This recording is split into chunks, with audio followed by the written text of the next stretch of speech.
철학적 사유는 결론에 도달하지 않더라도 의미 있습니다. 오늘의 주제는 조금은 어렵다고 할 수 있는 무에 관한 것입니다.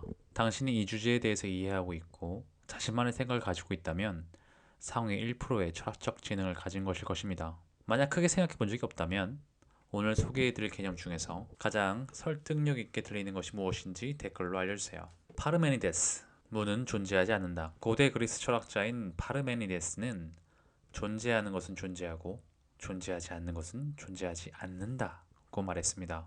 결국 무라는 것은 존재할 수 없는 것이고 그에 대해 말하는 것조차 모순이라고 보았죠. 무는 생각할 수도 말할 수도 없으며 존재하지 않기 때문에 무에 대한 사유는 불가능하다고 생각했습니다. 없는 것에 대해서 논하는 것은 불가능한 것이니까요. 헤겔, 순수 존재는 순수 무와 같다. 헤겔은 논리학에서 다음과 같이 말합니다. 순수 존재는 아무런 규정도 없다. 그런데 바로 그 점에서 그것은 순수 무와 같다. 즉 순수하게 있는 것조차 아무런 특성이 없다면 결국 없는 것과 다를 바 없다는 논리입니다. 그러나 이때의 무는 존재와 대립하는 실체가 아니라 존재가 되기 이전의 상태, 변화의 출발점입니다. 여기서 변화라는 것이 유의 시작이라고 할 수 있겠죠. 하이데거, 무를 통해서 존재를 드러낸다. 하이데거는 존재와 시간에서 무라는 개념을 매우 중요하게 다뤘습니다. 그는 무는 단순한 부정이 아니다. 오히려 무를 통해 존재가 드러난다고 말합니다. 무가 없이는 존재도 존재할 수 없다는 생각이죠. 마치 유의 배경처럼 무가 존재한다는 관점입니다. 사르트르는 무를 존재 안에 내재된 어떤 부재의 구조 혹은 의식이 만들어낸 틈으로 봅니다. 그 사람이 이 자리에 없다는 말은 무를 인식의 대상처럼 만드는 것이죠.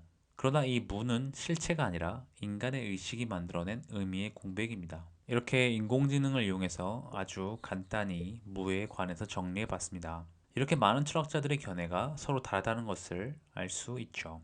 존재론적으로 접근하는 방법과 인식론적으로 접근하는 방법이 있는데 결론이 같을 수도 있고 다른 결론이 나올 수도 있습니다. 지금부터는 저의 생각을 말씀드리겠습니다. 앞서 말씀드린 철학자들의 생각과 비슷한 점도 있습니다. 우선 무란 유의 부재를 의미합니다. 어둠은 어둠으로서 개별적으로 인식되지 않고 빛의 부재로서 인식됩니다. 빛이 없다면 어둠도 존재할 수 없겠죠. 빛과 어둠은 상대적인 개념이니까요. 하지만 빛이 없는 세상을 상상해보면 어떨까요? 그곳에는 어둠이라는 것이 없을까요? 빛이 없는 것을 어둠이라고 우리가 인식하고 있지만 빛이 존재하지 않는 세상에서도 어둠은 같은 모습을 하고 있을 것입니다. 물론 우리가 현재 생각하고 있는 어둠의 정의와는 다르겠지만 말이죠. 하지만 어둠은 존재할 것이고 그것이 존재하기에 빛의 존재가 드러나는 것입니다. 그래서 저는 무라는 단어가 하나의 단어여서는 안 된다고 생각합니다.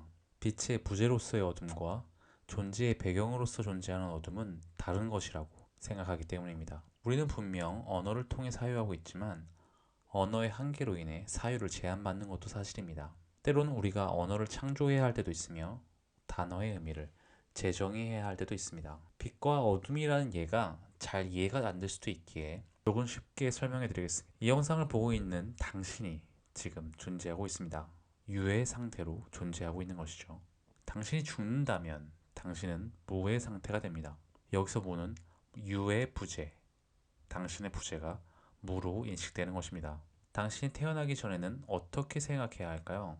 당신은 이 세상에 없는 존재입니다. 없는 존재가 없다고 말하는 것은 있을 수 있는 일일까요? 당신이 태어나기 전의 무와 죽음 뒤의 무가 같은 의미일 수 있을까요? 어느 철학자는 태어나기 전의 무를 가능성의 상태라고 말합니다. 분명 태어날 가능성이 존재하는 것이죠. 아무튼 당신이 태어나기 전의 상황을 표현해 보자면 당신은 없는 상태이지만 당신이 존재한 적 없으니 당신이 없다고 말하기가 어려운 상황입니다. 당신이 죽은 뒤에는 당신이 없다고 말할 수 있는 상황이죠.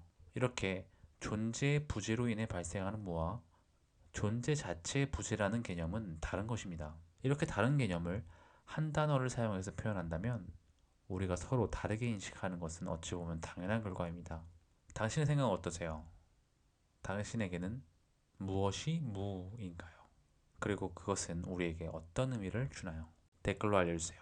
감사합니다.